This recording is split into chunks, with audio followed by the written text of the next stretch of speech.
Welcome to Growing Bremerton Together with Mayor Patty Lent. I'm on location today at Vigor Industrial, downtown Bremerton, and my first guest is going to be Charles Keating. He's with Washington Technology Association, and he's going to tell us about a summit coming up in the month of October. Following that, we have two special guests with Vigor Industrial, John Lockwood and Jim Rudick.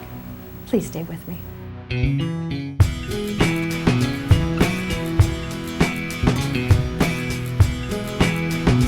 Welcome to Growing Bremerton Together. We're on location today at the Vigor Corporation. They are a new business that is in Bremerton, and our special guest right now is Charles Keating.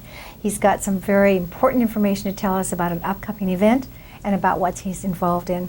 Hello, Charles. Thank you, Patty, and thank you, ladies and gentlemen out there, for having me on your show. You're welcome.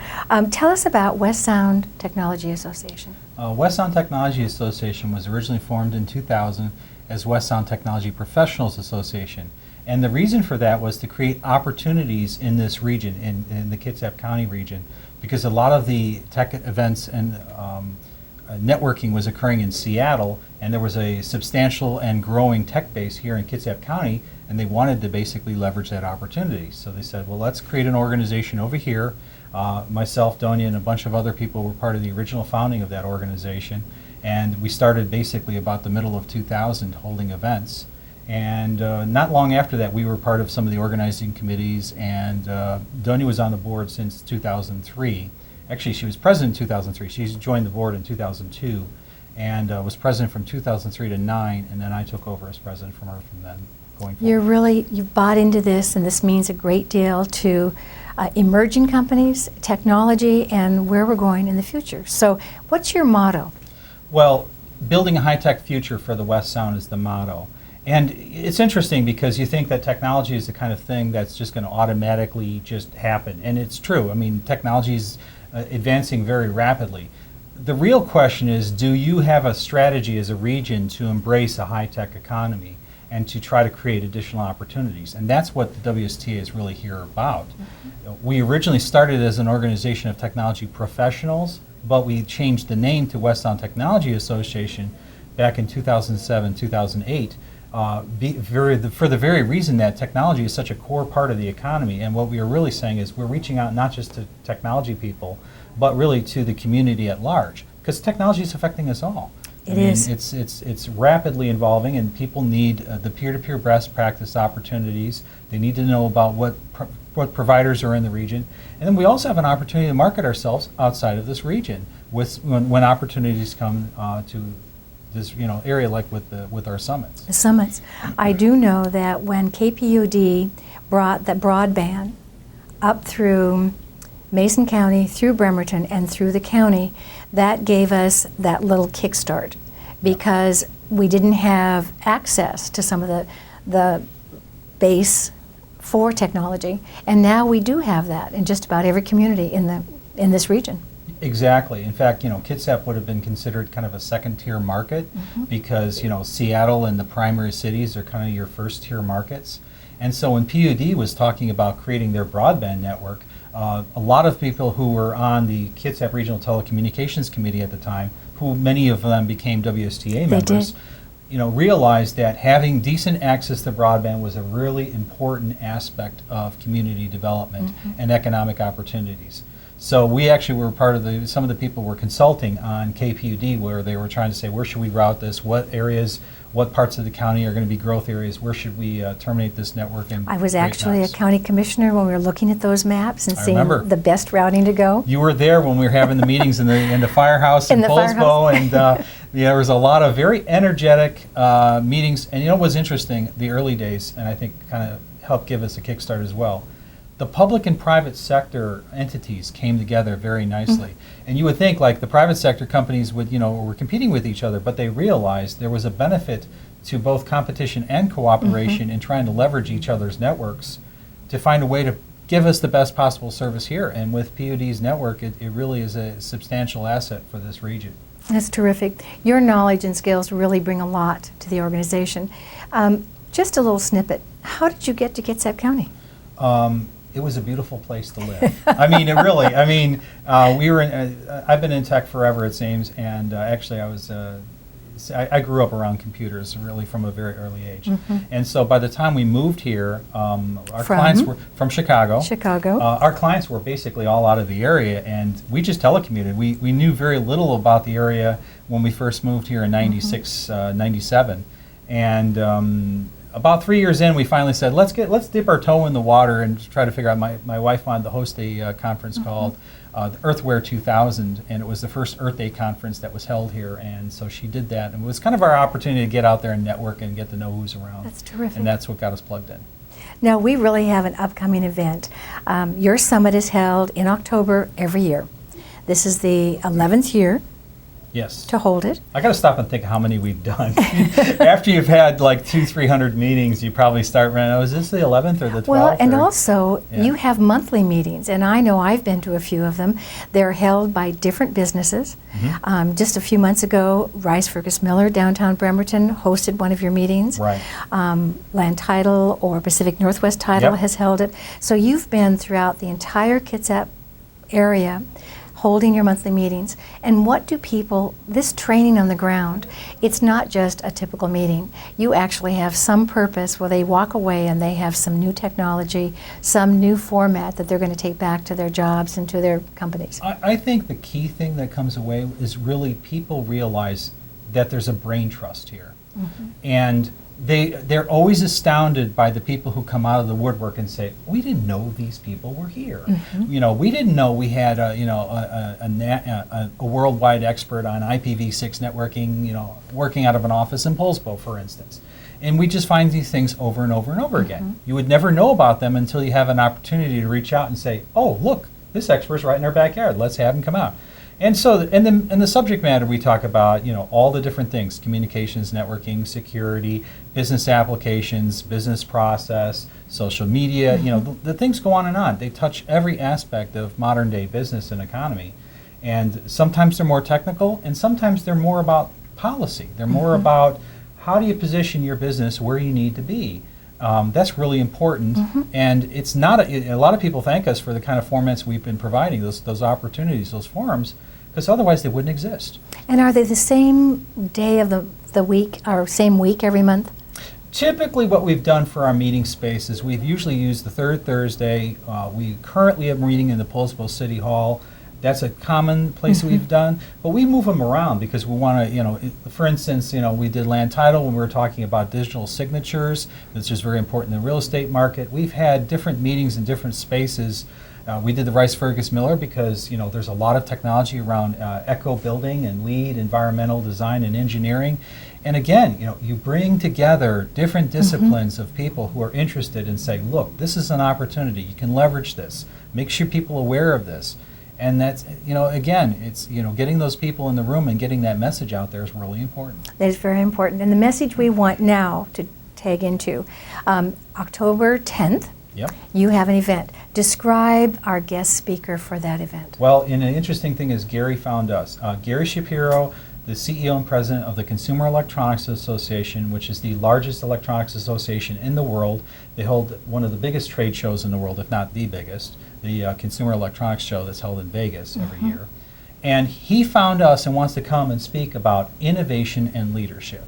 And so it's not necessarily a tech theme, but it really does talk about technology and just the mindset that comes around thinking innovatively, thinking entrepreneurially, and making sure that our leaders and policy is set forth in a way that supports those kinds of organizations and that kind of mindset. When he comes and the things he'll be discussing, the greatest thing is to have this type of a subject matter and his name associated with your association can bring all types of people. It isn't just your technology people. It's That's going to right. be from our Navy. In fact, we're on location with Vigor, and we're hoping that many of their employees will also be attending. Absolutely. And we're planning for about 200? At least, yeah. We're shooting for a nice, decent audience. We want to reach out to all the innovative companies, a lot of the thinkers, decision makers, because again, this isn't just about technology. Certainly technology is a huge component of what we promote, but it's also about the way you think and approach business, the opportunities that are out there. And Gary brings his own national reputation and is followed by the media, so it's an opportunity to reach markets that, hey, local businesses, I tell them, you should be in the room because you don't know what kind of connections can be made and how that can help your organization. So please, come be sponsors, come attend this conference. We really want to pull all of Kitsap County and our surrounding regions and communities to that event. And I know that the City of Bremerton is reaching out. We're going to hold it at the Harborside Conference Center. Yep. It's the 10th of October, 4 o'clock till 8:30, and we're going to have an application online or a website for you to check into. I can't thank you enough. I can see the passion that you've got, and you can only be an adverse and a positive support of what we're trying to do in growing jobs in Bremerton. And Patty, thank you for your leadership as mayor, because that helps, having a leader that has a vision for the area. You have to be the area's cheerleader. But I think you also get it. You're connected, you're plugged in, and you're really pushing events, and that's what really needs to happen. So thank you very much for your support as well. I'll tell you, great stuff. We even have more coming in the next segment. Please stay with us.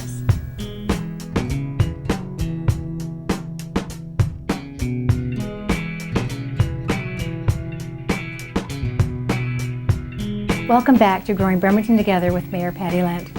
We are on location at Vigor offices in downtown Bremerton.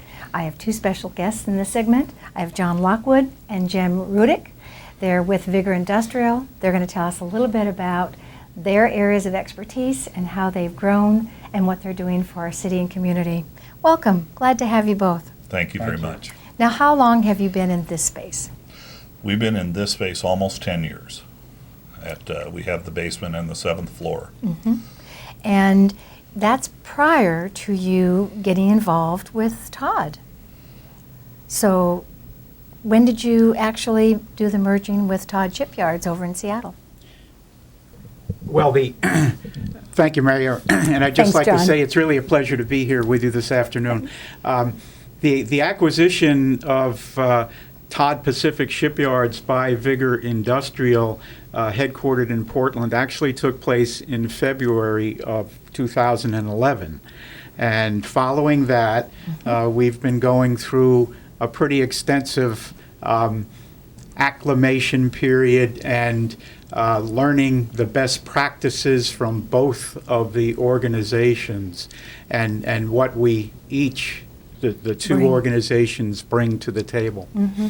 You're very popular here in Bremerton because you are building our 144 ferries, 144 car ferries, and we have one that's under construction and one that will start next year, and then one more that we're not too certain of, but you're keeping us on time, on schedule, and within budget.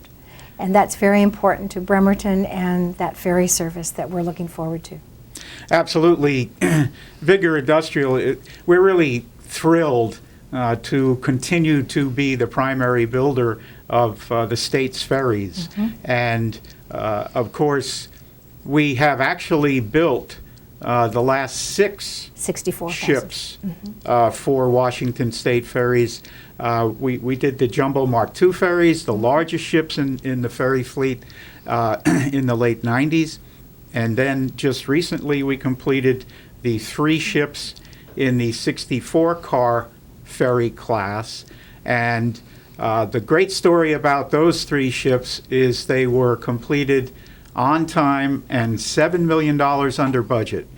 So the partnership that we've been very pleased to have with Washington State Ferries, it's been a very collegial and cooperative atmosphere, and that atmosphere continues today as we're building the new 144 car class. We're totally excited. I hold Saturday meetings when the legislature's in session, and we have about 15 to 20 people that come and visit.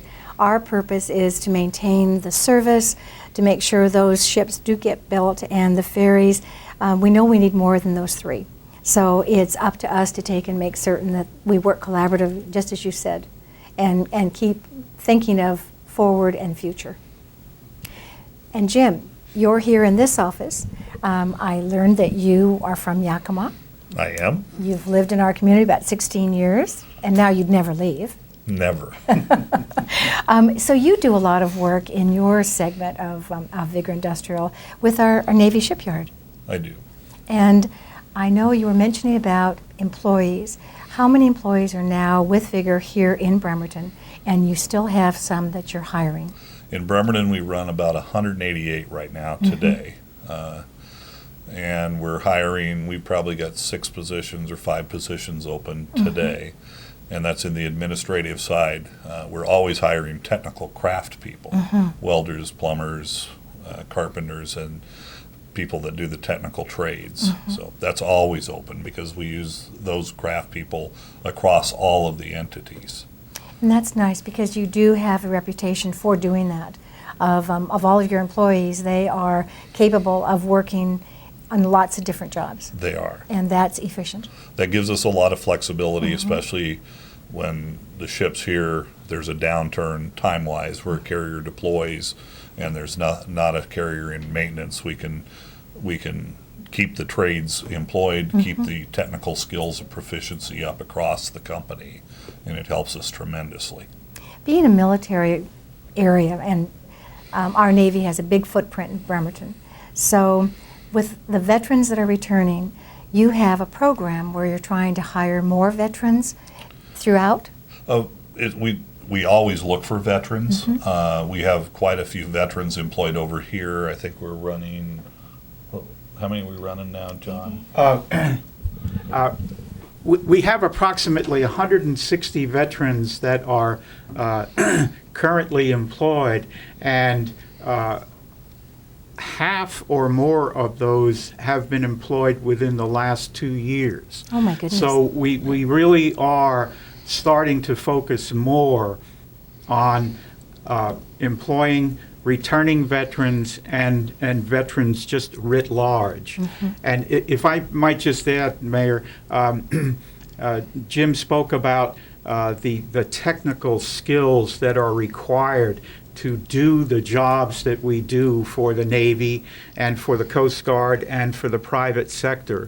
And so the acquisition by Vigor of Todd Pacific, and now Alaska's largest shipyard, and the five facilities that we have here in Washington State has created a critical mass of employees, if you will, and that allows us to, as Jim alluded, we can port necessary elements of the workforce to where the work is and where the specific skills are required in order to best accomplish those projects.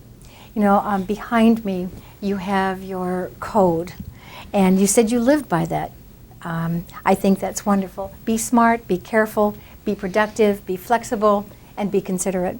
So if that's something that you have throughout all these different divisions, it bodes well for how the company is run and how your growth has taken place, because you have been growing, and recently in the last, say, 5 years, that's where this biggest growth has been, when many areas are having a downturn. So Bremerton applauds that.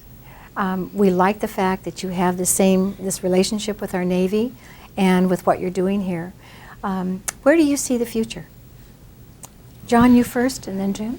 Well, again, I'm very proudly wearing this pin that essentially is the mantra of Vigor, and jobs matter, and specifically we're talking about industrial family wage jobs. And with Vigor having a current employment of approximately 1,900 women and men, these industrial jobs remain very important to maintaining a maritime industrial workforce. For example, if Puget Sound did not have the workforce that Vigor does, in essence, you couldn't support the carriers and the destroyers and the frigates of the Navy to ready them for deployment around the world. And so that's, again, a very important part of what we do for the Navy, the Coast Guard, the private sector, and other federal agencies. So I think the future is bright for us. Again, Vigor has acquired first Todd Pacific and now Alaska Ship and Dry Dock up in Ketchikan.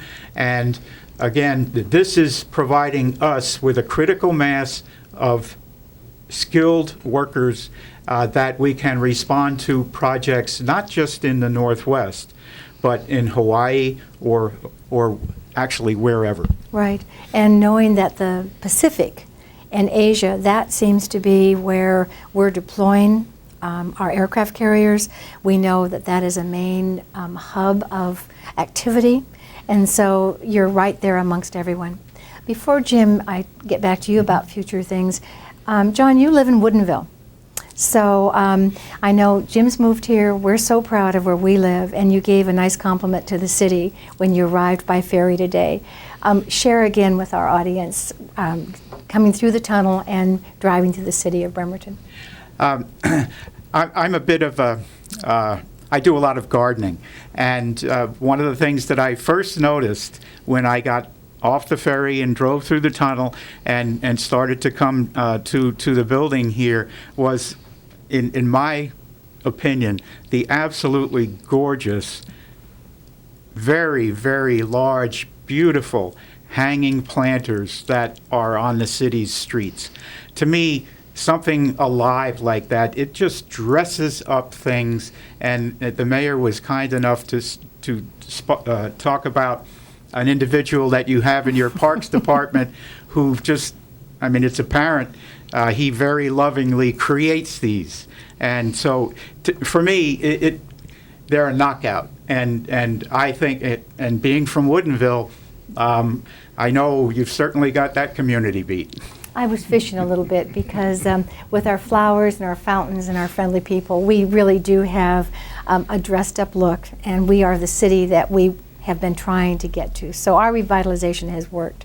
And now for the future. Jim, how do you see your place and what the people are doing, whether they're veterans or the employees that you have? Our future is extremely bright here in Bremerton as well as across Vigor. We have basically two contracts with the Navy. We have the carrier contract, so we do all the maintenance on the two carriers that are here, the three carriers, however many the Navy wants to assign, and then the surface ships up in Everett, Washington as well, and primarily when they're in the Seattle yard. And our goal is always to continue to improve our processes, train our people, keep our people trained up, keep them employed, maintaining their proficiency so we can support the Navy's need to get these ships ready to deploy. At the end, we have young sailors, men and women, that are going in harm's way by us, by our choices. And we want to do our absolute best to keep those maintained, keep them ready, first-time quality, and keep those ships ready. You know, what we do here, one of our jewels is Olympic College. And we have a wonderful program with the shipyard as far as graduating journeymen in all the different facets of skilled labor, as well as we have now an engineering program through Washington State University. So that's a 4-year baccalaureate. We're trying to prepare a workforce so that you in Vigor and our shipyard and other businesses, we're preparing for that future. We know there's going to be a tremendous amount of people retiring in the next 10 years that are not only Boeing engineers, but engineers in our shipyard. And so we look at the STEM program, and that's science, technology, engineering, and mathematics. So in all of our schools, starting in elementary school, we have that STEM program, and it works all the way through high school. So K through 12, we're really focused on that. Whatever the state comes out with funding our educational programs, we here in Bremerton have a little bit of a head start. Hopefully you're hiring some of these people. I know we have West Sound Tech.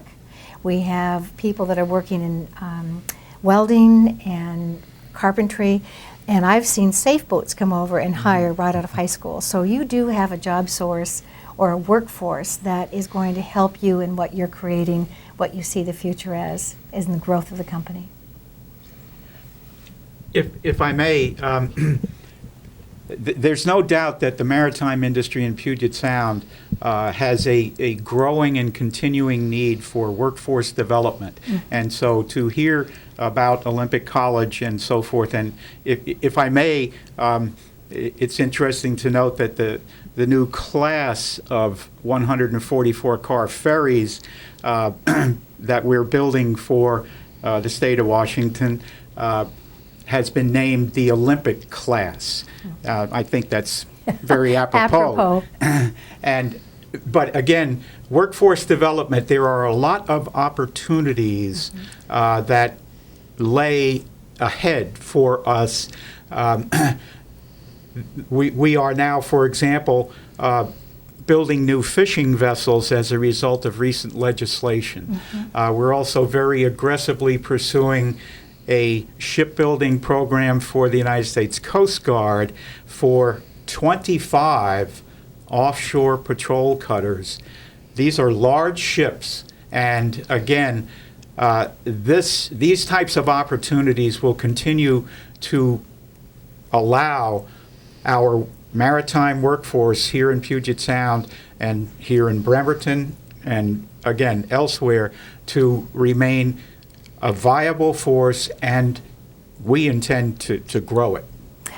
I couldn't hear, that's great news, and what a way to end our session. Good news coming for people that want to get into the maritime area for what we're doing here in Bremerton currently, and we thank you for what you have brought here, you continue to do. I'm just glad that you could join us today, and I'm glad that you could join us as well. I'll see you next time. As we close today, I want to just mention that we've been talking to our young people that are stars for Bremerton. One was Marvin Williams, and our last was Nathan Adrian. And we named a street, Nathan Adrian Drive, that is in the shadows of the Jarstead Aquatic Center. What a wonderful thing you're going to see in this next coming footage. Thanks again. We'll see you next time.